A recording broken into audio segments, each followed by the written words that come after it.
Está Profe, bueno pocos porque elementos. Perdón. Dale, Nicole, y después no sé quién. Pocos elementos que expliquen mucho o que expliquen muchos, no sé qué dijiste. O sea, Sí, como mucho en amplio de un montón o... que expliquen una pluralidad de fenómenos. Esto tiene que ser. Esperen que hay gente en la sala de espera. Ahí van. Que expliquen un montón de fenómenos. Esto sería. Lo que pasa que es con pocos elementos, es decir, yo hago una reducción lógica de esos fenómenos, ¿tá? Y puedo, con esa reducción lógica, con esa teoría que armo, puedo explicar una variedad de fenómenos. A eso nos referimos.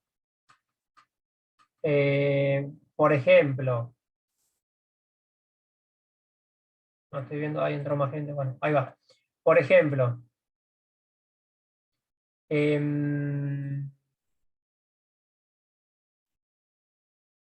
vamos a utilizar como ejemplo la teoría científica por excelencia y que es la más elegante de todas, que es la ecuación más elegante en la ciencia por todas, que ustedes la conocen.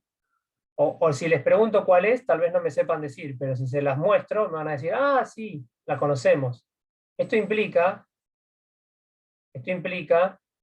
que la ciencia moderna no es conocida por todos. Al contrario, es desconocida, digamos, generalmente. ¿No?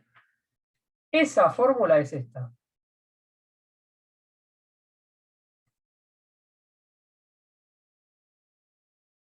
¿De quién es? Ahí está. De Einstein. ¿Ah? Esta fórmula, esta teoría, que es la teoría de relatividad especial, aparece en la teoría de relatividad especial en 1905, luego está la teoría de relatividad general en 1915. Obviamente esta todavía la hace más elegante. sí. Esta fórmula es la más elegante en toda la teoría científica, y con esta fórmula, que son 1, 2, 3, 4, 5 elementos, es decir, energía, es igual a masa por velocidad de la luz al cuadrado. ¿Ah? Son 5 elementos. Explica una pluralidad de fenómenos increíbles. ¿Ah? Ya. ¿Se comprende lo que tiene que ver la elegancia de una teoría científica? Sí. Yo encontré ahí el concepto de lo que es ser multidimensional. Dice que combate el humano lineal uniforme y que obliga a desplegar la creatividad para aprender la diversidad humana. Su percepción depende en gran parte de la concepción del mundo que tiene el sujeto en particular, la interpretación y valoración que le da a lo que tiene, vive y espera. Eso en cuanto a ser multidimensional. Bueno, claro, yo lo que encuentro ahí, en esta definición así que das, por un lado aparecen ciertas ideas pareciera cierta sustancialidad o cierta esencialidad en el sujeto, por un lado. Por otro lado, lo que encuentro es como cierta posición individual de cada uno, digamos, que es una cuestión de época. Bien, es una cuestión de época, hay que ver allí qué sucede con eso, qué pasa con eso es otro análisis para realizar. Y por eso digo, cuando uno empieza a analizar eso, me parece que va hacia ideas que ya están establecidas, digamos, en ese sentido. Porque también uno puede decir, bueno, ¿y qué sería esa creatividad? Ojo, fíjate que en La ciencia, creatividad. claro, la creatividad en ciencia Sí. está dada con ideas nuevas, pero sobre ideas anteriores.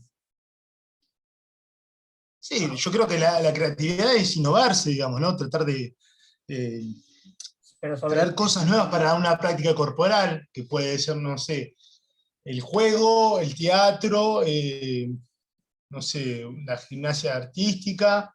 Entonces, innovar, no quedarse con lo que ya se creó, sino tratar de traer cosas nuevas. dentro de esa misma práctica corporal. Pero dale A eso es lo que contenido, combate por ahí. dale contenido a qué sería traer cosas nuevas. ¿Cómo traes cosas nuevas? ¿De qué manera traes cosas nuevas? Entonces, y acá es lo que yo te digo, Repensando nuestras prácticas corporales. hay que ver qué es lo que está, claro, hay que ver qué es lo que está para traer algo como novedad, digamos. Eso es lo que hay que hacer. O sea, Acá. no, esta fórmula Si vos- se crea en sí, virtud de Newton. sí. ¿Ah? Si vos me decís, por ejemplo, las prácticas corporales, ahora con el tema de la virtualidad, se tuvieron que innovar y traer cosas nuevas que por ahí antes no se enseñaban, y a través de una pantalla se enseña. Y que es otra forma de enseñanza. Entonces, como a eso también voy un poco. Sí, Pero ahí, pero ¿qué profe, te parece? Ay, perdón. a ver, perdón, ¿Quique no se estaría refiriendo como a la experiencia? a ver, explica un poco más, no sé. No sé, cuando habla de como que las prácticas corporales de innovar, no sé, me dio la sensación como que por ahí es más experiencia. Sí, me pareciera que sí, digamos, que tiene cada uno, por eso ahí remite a esta idea de individualidad o de cuál es la posición que tiene respecto del mundo, digamos, cada uno. Pareciera que sí, en ese sentido. Cada vez un poco de Sartre, ¿no? Y yo para ahí lo cité por eso. Sí. Pero no sé si termina de cerrar en esa idea, digamos, para explicarlo, porque si no lo sacaría, pero más o Pero menos quiero basarme en eso. sostengámosla, No, indagámosla, o pongámosla a prueba, a duda, digamos. No la descartes. Eliana, no sé si querías mencionar algo. no, que me parece ahí que lo que está planteando Enrique es la idea de la renovación, pero vos estás planteando desde las prácticas corporales. Eso ya es una teoría. La teoría de la educación corporal es una teoría. Y entonces lo que se viene a plantear con esta nueva, digamos, forma de enseñar en pandemia es una renovación. Sí, Es una nueva forma de plantear la práctica, pero sigue siendo la teoría de la educación corporal, no es algo a innovar, no es una nueva teoría. no, es un acomodamiento de cómo presentarlo de otra manera, digamos, pero el núcleo duro que ahora vamos a ver sí, se sigue sosteniendo. De hecho, esto que trae Eliana, para retomar la pregunta que trajo Nicole, digamos, esto de muchas, que se abarcan muchas cosas, la teoría de las prácticas corporales es una teoría con pocos elementos que puede explicar, es una reducción lógica de la multiplicidad de prácticas corporales que se presentan. ¿No? Es elegante. Y por lo menos intenta hacerlo, vamos a decir. Digamos, o por lo menos es la manera que encontramos de mayor elegancia para reducir, digamos, es decir, todas las prácticas corporales de las cuales nosotros nos ocupamos las podemos reducir básicamente en gimnasia, juegos, deportes. Hay que ver un poco de vida en la naturaleza, si eso es una práctica corporal, de qué manera, cómo se forma. Eso está todavía como más en tensión allí, ¿no? Y aparece la danza también. Se podría ver ahí, Enrique mencionó así al pasar el teatro, bueno, habría que ver qué cosas, de qué manera. El teatro, ¿por qué no? La oralidad, lo que implica el hablar, lo que es la expresión corporal, ¿no? De una persona, de los sujetos, digamos, como eso también da mucho. Sí, sí, La ahí educación física. hay que hacer todo un No se trabajo. trabaja mucho incluso en la carrera eso. Sí, hay No que hacer hay ninguna. todo un trabajo sobre la oralidad y sobre el teatro, porque el teatro lo que hasta donde he podido entender es poner, digamos, un texto literario, es decir, una obra de teatro, en escena, digamos. Y ahí hay ciertas cosas, que por lo menos creo que nosotros no estamos formados en ello. Digamos. Pero se comprende, Nicole, la idea, digamos, o sea, fíjate, es una teoría con la cual vos explicás una diversidad, porque vos decís, bueno, y de deporte, bueno, ¿y cuándo es deporte? Y mira, es deporte, aquello, ¿y cuándo es gimnasia? Por esto, por aquello, ¿y cuándo tenemos por esto juego, por aquello? Se comprende, digamos, o sea, vos reducís lógicamente una pluralidad de fenómenos, ¿no? Entonces elaborás una teoría. Esto sería una cuestión elegante, con pocos elementos ajustables, concuerda con las observaciones y busca predecir hechos. ¿Ah? Por ejemplo, una teoría de Huizinga que el juego no tiene un fin en sí mismo. Claro, Hoy fue superada porque por ahí tiene una, no sé, claro, una simplicidad. claro, claro. ¿No? Es más, me atrevería a decir que las prácticas corporales,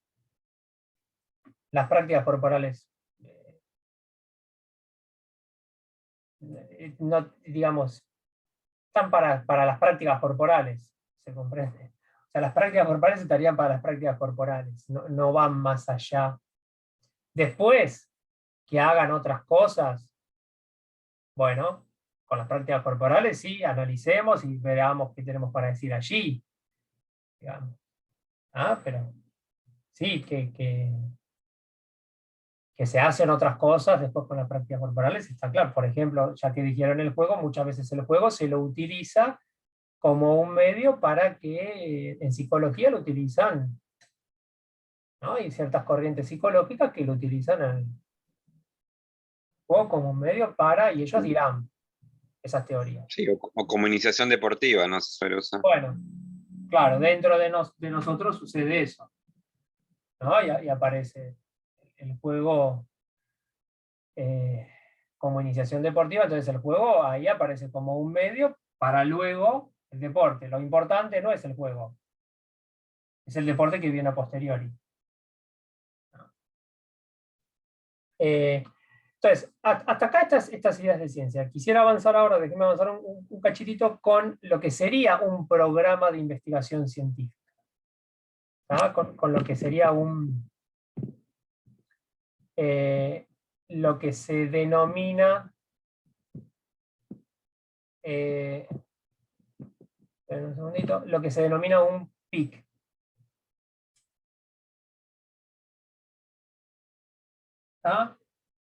Un programa de investigación científica.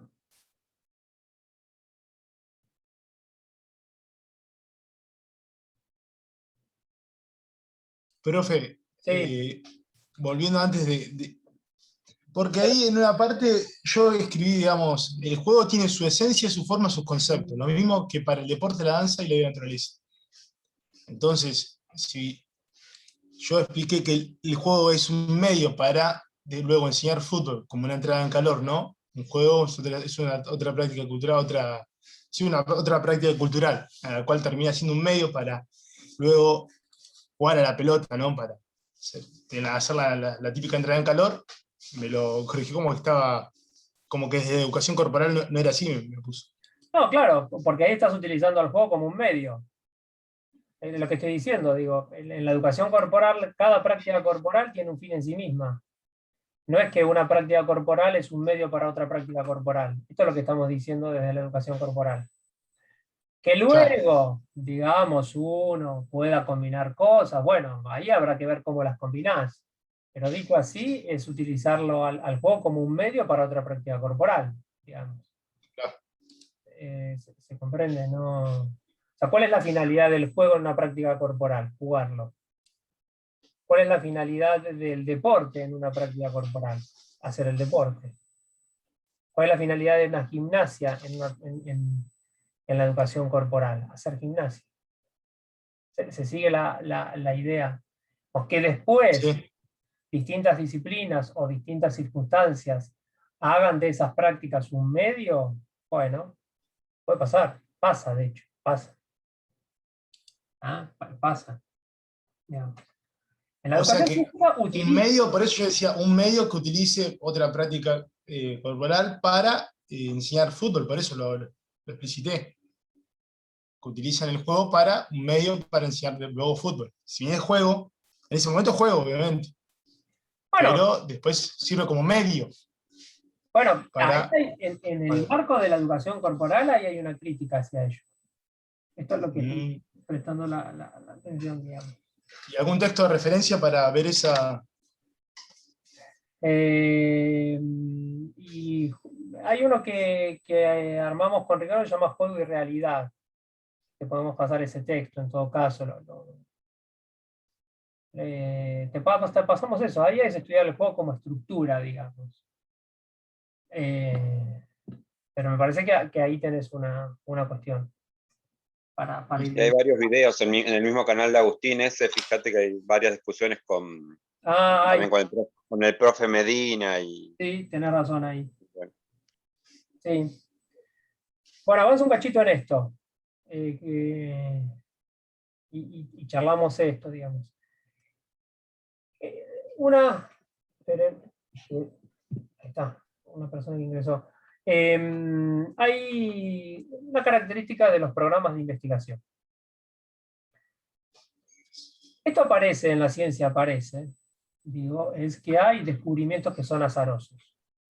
Pueden hacer un recorrido y van a encontrar que hay descubrimientos que son azarosos. Ahora hay que decir esto.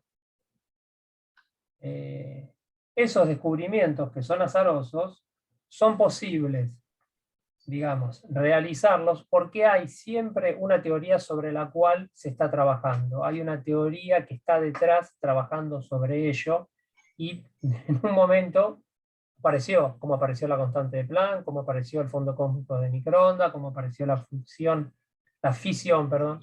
del uranio, digamos, que después dio la bomba atómica, etc. Esto aparece, esto va apareciendo, pero siempre porque hay una teoría detrás.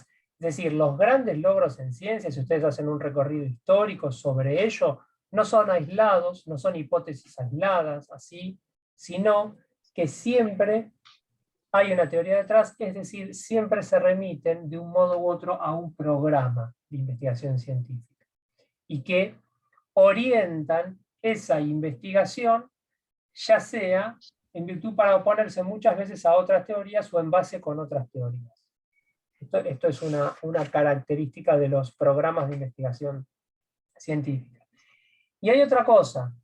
Bueno, esto ya lo dijimos. Toda ciencia o todo programa de investigación científica busca predecir nuevos hechos. Es una característica de los programas de investigación científica. Si no produce, esto es importante, si no produce nuevos conocimientos, ¿tá? Con lo cual ahí ustedes pueden decir, si está produciendo nuevos conocimientos, entonces el conocimiento científico va progresando.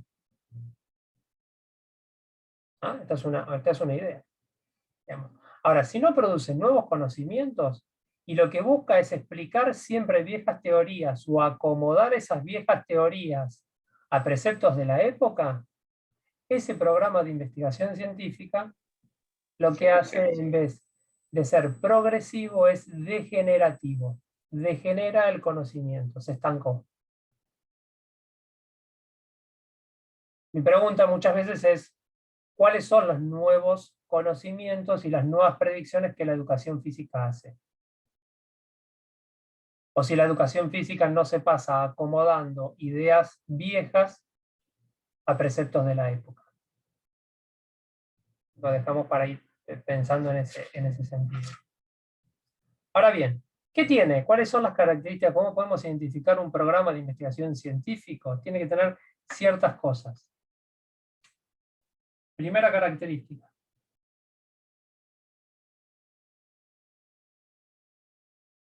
Núcleo, vamos a ponerlo como lo dice Lakatos. Núcleo firme. Esto está en Lakatos.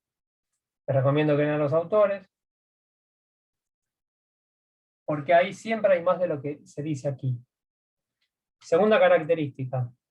Un cinturón protector.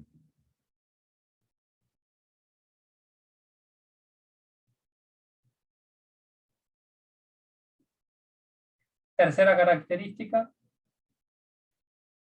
Heurística.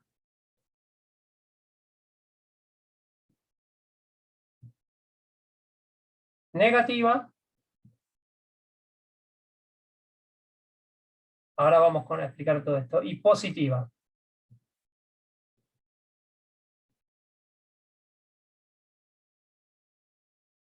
Y ahora me voy a meter básicamente con con la educación corporal. Vamos a ir introduciendo cada vez más cuestiones de la educación corporal. Nosotros estamos pensando a la educación corporal como un programa de investigación científica. Insisto, no es un programa de investigación, como yo les dije en otro momento, ni policial, ni filosófica, sociológica, sino con las herramientas de la ciencia, digamos. Entonces, pensamos a la educación corporal con un núcleo firme, con un cinturón protector, con una heurística que tiene su posición negativa y su posición positiva. Ojo, la educación corporal, cuando surge la educación corporal, digamos, empieza intentando explicar viejas ideas. Esto es así. Fíjense, la educación corporal no es que sale así de la nada, No, intenta explicar viejas ideas. Sobre todo, en ese momento, sobre la idea de cuerpo. Y no es que logra dar una nueva idea, intenta hacerla más coherente en principio. Y pasó mucho tiempo para que la educación corporal produzca nuevas investigaciones. No es que de un día para el otro salió la educación corporal y produjo nuevas investigaciones. No. Pasó mucho tiempo para que produzcan nuevas investigaciones. Recién ahora se están produciendo investigaciones o nuevas investigaciones en educación corporal. Esas investigaciones están elaborando teoría.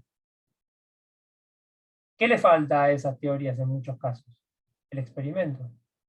Pero insisto, puede pasar mucho tiempo para que ese experimento se realice. ¿Ah? No por eso significa que no tenga validez. ¿Ah? Einstein en 1905 escribió, es interesantísimo, porque él escribió, el texto que él escribió, a ver si lo encuentro rápido.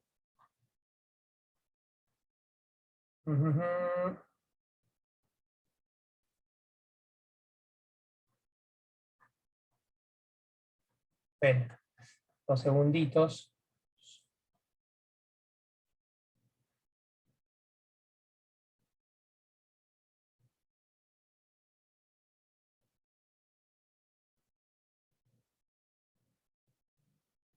Bueno, él escribió sobre el movimiento de pequeñas partículas suspendidos en un núcleo estacionario, tal como lo requiere la teoría cinética molecular del calor. Eso lo escribió en 1905. Y dice, sobre el final del artículo, esperemos que algún investigador tenga éxito pronto en resolver el problema que aquí se plantea y que es tan importante en conexión con la teoría del calor.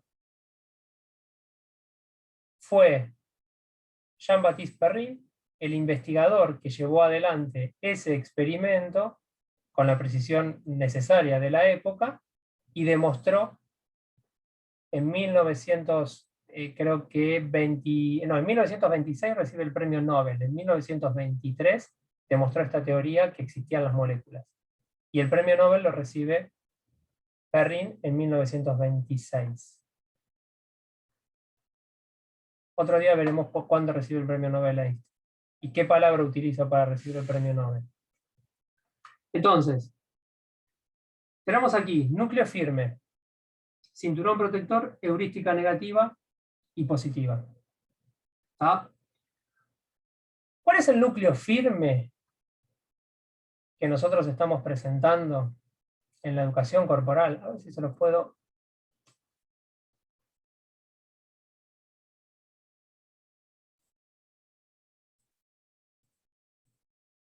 ¿Lo ven ahí? Sí. Estoy logrando un poco. Tenemos... Ah, me olvidé decirle. Axioma. ¿Qué es un axioma? Un axioma, en un programa de investigación, es una idea que se toma y que es irrefutable. Digamos, no puede ser refutada un axioma. El axioma que sostiene este núcleo firme, fíjense ahí lo tienen, es que no existe lo humano sin lenguaje. Es decir, no existe lo humano sin lenguaje. muchas veces, la lógica sustancialista vendría a ser es que primero el humano, y eso humano tiene la potencialidad de tener lenguaje. Aquí es que lo humano no tiene posibilidad de ser si no es por medio del lenguaje. O sea, es lo inverso de la posición anterior. ¿Se sigue esta idea? Entonces, el axioma es que no existe lo humano sin lenguaje. Si yo, vamos a dejar de compartir un segundito, hago esto. ¿Se puede relacionar con la idea esa simple que dijimos la otra vez de pensar el nombre, por ejemplo, de mis hijos, o que tengo el mismo nombre de mi abuelo antes de nacer? Sí, puede ser. Sí, puede ser. Puede estar esa relación. Pero si el axioma es, no existe lo humano sin lenguaje, entonces no es que la idea sería esta. La primera idea es que primero el humano y luego el lenguaje sería así. Somos seres, hay un ser,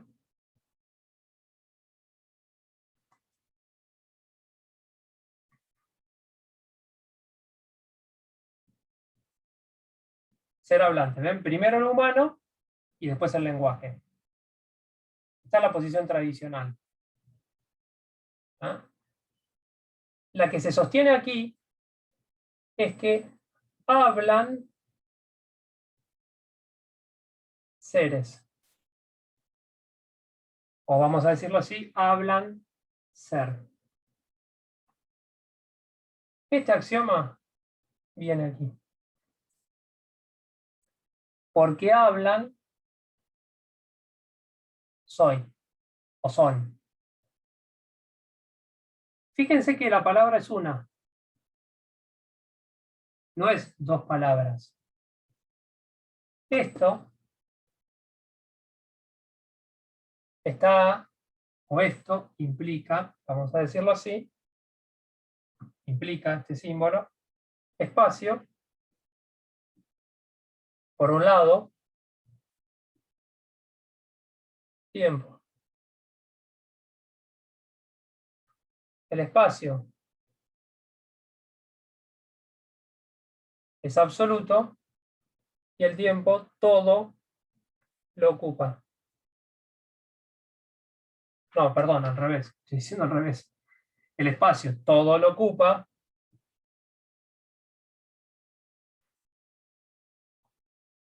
Esto es absoluto. Siempre existió el tiempo. Esto, como ustedes saben, es Newton.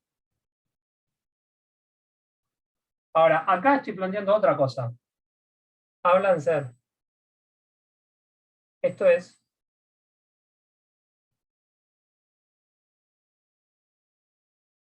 espacio-tiempo. Son las dos cosas al mismo tiempo. No hay una palabra para el espacio y otra palabra para el tiempo. ¿Se nota la diferencia? Esto, como ustedes saben, es Einstein. Einstein.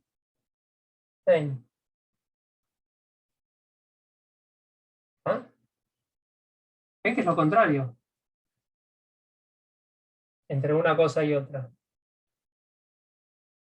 Ciencia clásica, ciencia moderna. ¿Ah? Entonces, fíjense, volvemos de vuelta a esto. El axioma es no existe el humano sin lenguaje. Entonces, ¿cuál es el núcleo firme? Ahí lo tienen. El núcleo firme que plantea la educación corporal es el cuerpo humano no es anterior al lenguaje y al discurso, sino que se constituye en ellos y por ellos de un modo particular para cada sujeto. ¿Qué le diría a la educación física? Ahora vamos a ver las diferencias. Que la educación física les diría, bueno, el cuerpo humano existe previo al lenguaje y al discurso. Acá le está diciendo que el cuerpo humano no es anterior al lenguaje y al discurso. Eso funciona como núcleo firme. Se constituye en el lenguaje y el discurso. Y por medio del lenguaje y de los discursos, de un modo particular para cada sujeto. Es decir,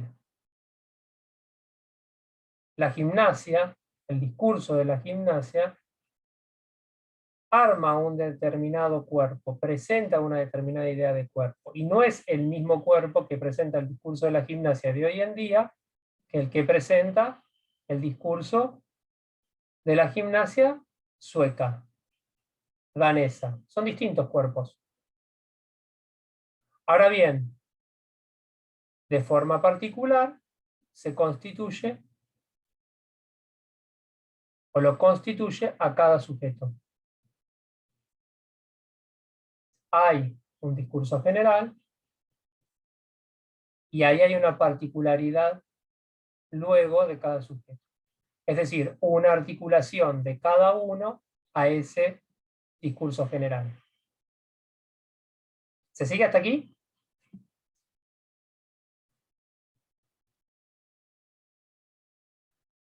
Siguiente, cinturón protector. Fíjense, las teorías elaboradas no tienen existencia individual. Acuérdense que en la ciencia moderna las teorías no tienen existencia individual. Adquieren sentido en relación con las teorías del programa de investigación, con las teorías del PIC, en educación corporal, que se integran a la estructura en tanto conjunto de elementos articulados entre sí de modo covariante. Es esto lo importante. Un cinturón protector es que las teorías no tienen existencia individual, sino que se articulan con las otras teorías de modo covariante. ¿Qué significa ello? Si una teoría cambia, las otras teorías por lo tanto van a cambiar. Si cambia la teoría del cuerpo, va a cambiar necesariamente la teoría del sujeto, las teorías de las prácticas corporales. Si cambia la teoría del sujeto, necesariamente va a cambiar la teoría del cuerpo y de las prácticas corporales.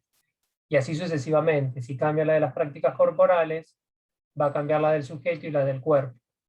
Es decir, son covariantes, pero esas teorías se tienen que articular al núcleo duro y al axioma. Por ejemplo, yo no puedo sostener entonces que el juego es anterior a la cultura. Como hay ideas que sostienen eso. No puedo sostenerlo. ¿Por qué no puedo sostener eso? Porque nuestro axioma y nuestro núcleo duro dice que lo humano no es sin lenguaje. Entonces, ¿que el juego apareció antes del lenguaje? ¿Cómo sería eso? ¿De qué manera? ¿Se comprende esto? No tiene posibilidad de ser en este programa de investigación científica. En este programa de investigación científica. En otro programa de investigación científica que se basa en lo contrario, es decir, que el humano existe previo al lenguaje, bueno, puedo decir lo mismo de las prácticas corporales. Esas prácticas van a existir antes del lenguaje, claro, sí, puedo decirlo. ¿No? Insisto, hagamos el esfuerzo para entender este programa. ¿No? Lo último, fíjense, ahí tienen heurística negativa, es negativa y ahora después viene la positiva, ¿no? Ahí está, ahí la ven. Heurística negativa. Ninguna de las teorías del PIC, cuerpo, sujeto y prácticas corporales, son anteriores al lenguaje. Es decir, yo no puedo sostener esto que le decía, una teoría que esté anterior al lenguaje. O sea, no puedo indagar sobre eso. Ahí mi teoría colapsa. ¿Se dan cuenta? Ahí yo no tengo explicación que hay antes del lenguaje. No lo sé. No sé. Recuerdan que la teoría en ciencia moderna colapsa. En la ciencia clásica no. Si voy a Newton, yo digo, bueno, el espacio siempre existió. El espacio, perdón, todo lo ocupa y el tiempo siempre existió. Ahora, en la ciencia moderna, ustedes tienen un Big Bang que le dicen, no, bueno, el tiempo empieza a existir hace 13.500 millones de años. ¿Qué hay antes de eso? No puedo explicarlo. No tengo modelo matemático que me explique eso. Mi teoría colapsa ahí. Entonces, la heurística negativa, fíjense que les dice ninguna de las teorías del PIC. O sea, yo no puedo decir qué era el cuerpo antes del lenguaje. ¿Había prácticas corporales antes de la cultura? ¿Cuáles eran esas prácticas corporales? ¿Había juego, había deporte, había gimnasia? Y eso fue evolucionando así. O apareció el juego en un determinado momento, apareció el deporte en un determinado momento. ¿Se comprende? ¿No? El sujeto siempre existió. ¿O cuándo tenemos un sujeto?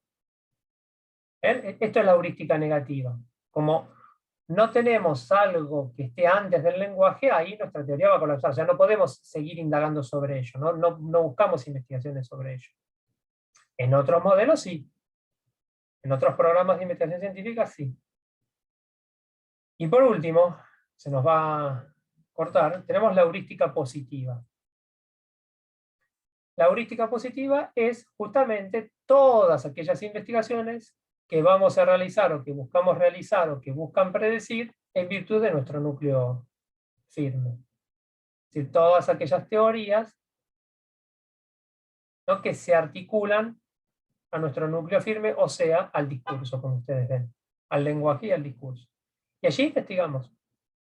Ese es nuestro recorrido, ese es nuestro norte, digamos. O sea, la heurística negativa les dice lo que no hay que investigar, y la heurística positiva les va a indicar lo que sí hay que investigar. ¿Se sigue hasta aquí? Sí, sí. La heurística es el arte de descubrir las cosas, ¿no? Sí, de dar una explicación, una interpretación. La heurística busca interpretar, si ustedes quieren. ¿Ah? La heurística es la interpretación de las cosas. A esto, esta palabra, después lo vamos a analizar un poco más, en todo caso lo podemos mostrar un poco más, es la que Einstein utilizó para explicar el efecto fotoeléctrico con el cual ganó el premio Nobel. La palabra heurística. Fíjense, en ciencia exacta hay heurística, interpretación. ¿Ven?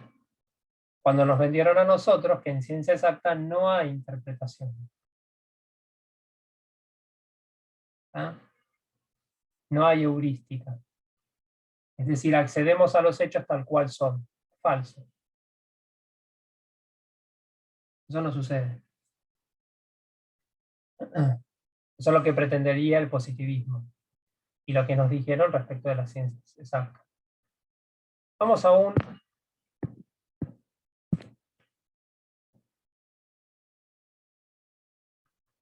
cuadro con el cual cerraríamos la clase de hoy. Me interesaría conversar con ustedes, que es ¿cuáles son los conceptos fundamentales? Fíjense que ahí tienen que plantear la educación física, que plantea la educación corporal, y el abordaje de esos conceptos fundamentales que hace la educación física y que hace la educación corporal. ¿Ah?